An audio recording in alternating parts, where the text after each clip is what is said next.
Dwi eisiau mam gan Tony Ross. Roedd hi'n bwrw glaw ac roedd y dywysoges fach yn brysur yn peintio. Ond yna digwyddodd y drychineb fawr. Rhoddodd Benelin i'r potyn dŵr ganddi fyth ar llun gorau roedd hi wedi wneud erioed. O, paid â phoeni, meddai'r forwyn Verona wrth lanhau'r llanast. Bydd popeth yn iawn.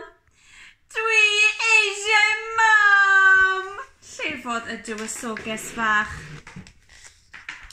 Daliodd mam y llun glib domen i fyny. O, mae hon yn wych, meddai. Llun ardderchog o ddiwrnod glawog. Gwynodd y dywysoges fach. Pan beidiodd y glaw aeth allan i chwarae siso, ac yna digwyddodd y drychineb fawr arall. Cafodd glec i'w phen glin. O, diar mi.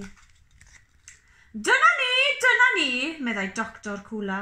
Mae popeth yn iawn, Rhoddodd rhyw stwff drewllyd arno. Dwi eisiau mam, criodd y dywysoges fach. Chwythodd mam ar y boen, a rhoi sws i'r ben glin drewllyd a'i gwneud yn well. Gwynodd y dywysoges fach. Y noson honno, doedd y dywysoges fach ddim yn medru cysgu oherwydd yr anghenfil sy'n byw o dan ei gwely. Anghenfil? Pa anghenfil, holodd dad? Does na dim byd o dan y gwely, edrych. Ond feiddia'r dywysoges fach ddim edrych. Dwi eisiau mam. Ddarllenai stori ti ac i'r anghenfil, meddai mam. Gwynodd y dywysoges fach a syrthio i gysgu. Gas gen i wyau, bloediodd y dywysoges fach amser brecwast. Wy yw dy wneud i'n fwy, meddai llir llwy bren. Dwi eisiau mam, nododd y dywysoges fach. Hwrê! Wyau deinosor, meddai mam. Dwi wrth fy modd gyda rhain. Gwynodd y dywysoges fach. Hei, ble mae fy ni?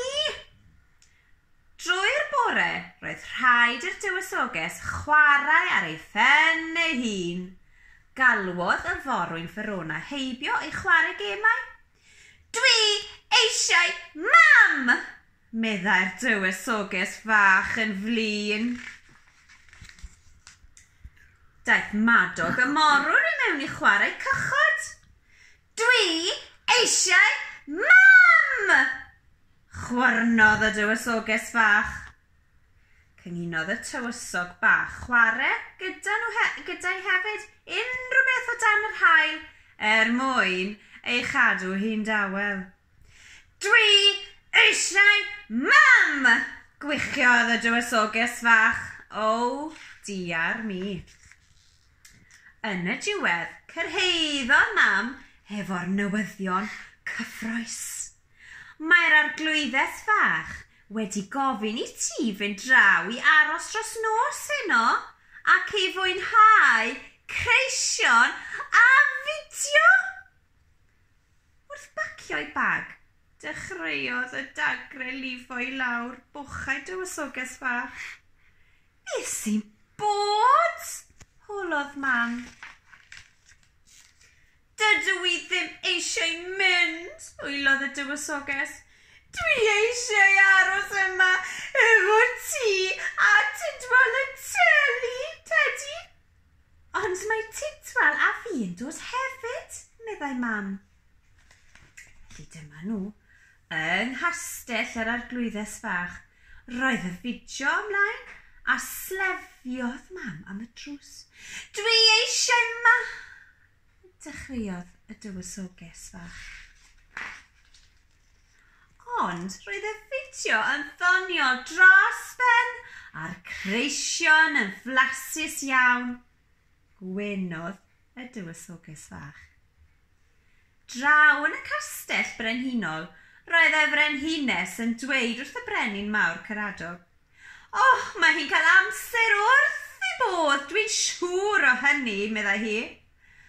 Ond yna, beth i chi'n credu sy'n mynd i ddigwydd? Dwi eisiau fy nywysoges fach. Yna'r mae hi'n colli i merch fach hi. Wel, dyna stori hyfryd, yn dweud? Wel, roedd y dywysoges fach yn gwneud lot o sŵn, ond yn y diwedd mam oedd yn colli hi, yn dweud? Diolch yn gwrando.